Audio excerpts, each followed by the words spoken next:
Welcome back to Pentagram Prime, everyone.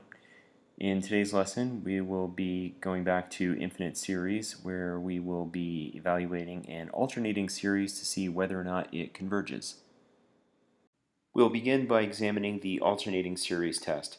It essentially states that for an alternating series with positive terms b sub n, and satisfying the requirements that b sub n is always decreasing, and goes to 0 for significantly large values of n, then the series is convergent.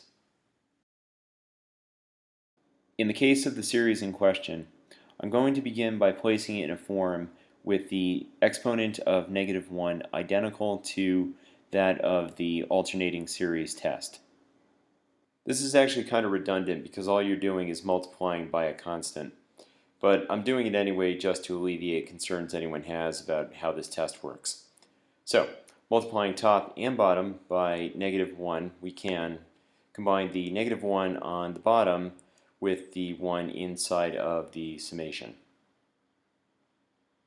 The result is a summation of the form shown in the definition of the alternating series test, just with the constant -1 multiplied times it. This makes for a clearer definition of b sub n. Requirement 2 of the alternating series test says that the limit of b sub n must go to 0 as n goes to infinity. So if we expand out the terms, we find that both the numerator and the denominator have n terms each, and we can line them up in order to cancel some of them out and to examine the behavior of the others. So if we look at the first two terms, we can see that both go to infinity. The others tend towards 1 if you divide both the top and the bottom by 1 over n. However, those terms are always greater than 1 for all positive n. Thus, the limit goes to infinity.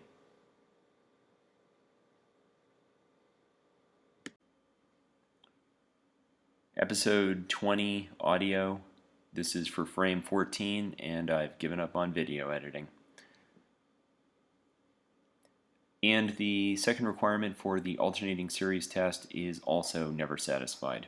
But we're not done yet, because the inability to satisfy the requirements of the alternating series test do not, by themselves, prove divergence.